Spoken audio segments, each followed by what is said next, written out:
So look, I don't say goodbye. I don't like to say goodbye because I know that we'll always come back. So.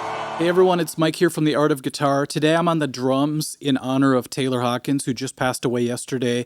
I'm even wearing this leather jacket because it looks like something he would have wore, even though it looks much cooler on him. But anyhow, last night I was editing my video and I heard the news that he passed away and I just couldn't believe it. I just felt that shocked feeling like someone ripped my heart out, you know, because he was a huge influence on my playing all these years. Him and the FOO Fighters, Dave Grohl, that whole crew. And I was thinking back to the first time I heard Everlong, and I know Dave Grohl recorded the drums on the album, but I remember seeing Taylor Hawkins play it live in a video way back in the day. And I just couldn't believe his aggressive style of playing. I've always liked that. That's what I've tried to do most of my life. It's kind of hard to keep up that kind of intensity for too long, but he did it so well. And it reminded me of a story I wanted to share with you guys, kind of in his honor today, about the song Everlong. A long time ago, I was in a country band, and every time we would take a break in the middle of the show, we would get a few drinks. Some of us had a few too many, usually Jägermeister, so it was pretty crazy. But we'd come back to the stage early and we'd want to just jam a song. So sometimes it would be a Stone Temple Pilots tune. One time it was Pantera, Cowboys from Hell. And you should have saw the faces on these country fans when we kicked into Pantera. And then one time in particular, we played Everlong, or at least we tried to. And we're all like, should we just do it? Yeah, we never rehearsed it, but let's go ahead. So I jumped on the drums. Back then I was playing guitar and keyboards. And we just kicked into it. And I had that confidence, the liquid courage, you know, because I just had a few shots. I was ready to go. I didn't realize how difficult that song is and how much stamina you need in your forearms to play this song all the way through. So we kick into it, and we kept it at album speed. Thank goodness. So the beginning goes like this.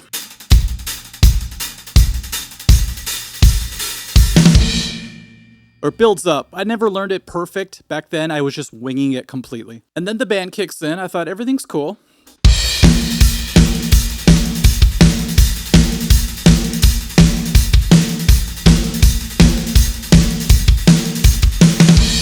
And then the verse started.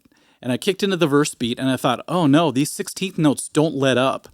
And so I barely made it to the chorus, but I had to play this for a long time.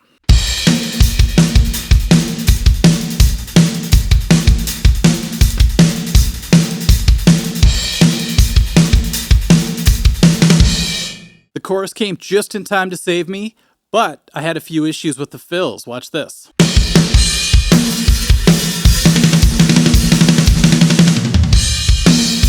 And I still wasn't out of the woods because the chorus actually has some more fills with more single stroke 16th notes like this.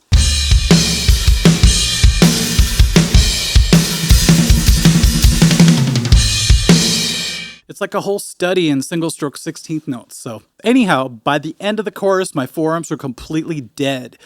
I had that lactic acid buildup and I was hurting. And I wasn't even halfway through the song yet. So the second verse started and I did my best, but I sounded more like this time.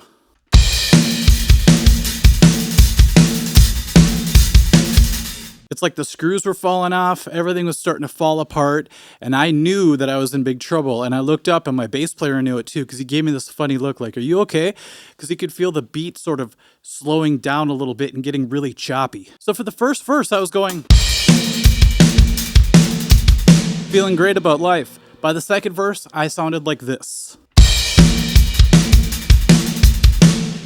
Muscling everything. I was just in hell. Anyhow, you get the picture. By the time we got to the middle part where it actually stops and I was able to take a little bit of a break, I was like massaging my own arms. It was so bad. I'll never forget the relief I felt at the very end.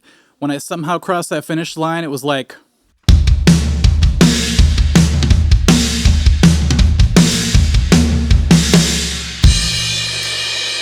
okay, you guys play a ballad. I gotta run to the bathroom. So yeah, when I saw that video of him playing Everlong a few days ago before his death, and he was playing it actually way faster than the album version, I just realized how incredible of a drummer he was, and it's weird to say was now, and the level that he was at. He was always at a high level. You know, back in the day, he played with Alanis Morissette.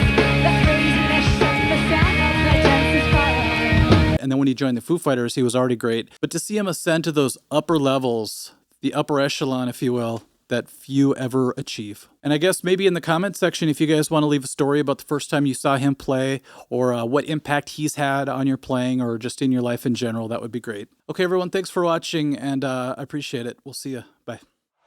So look, I don't say goodbye. I don't like to say goodbye because I know that we'll always come back. So.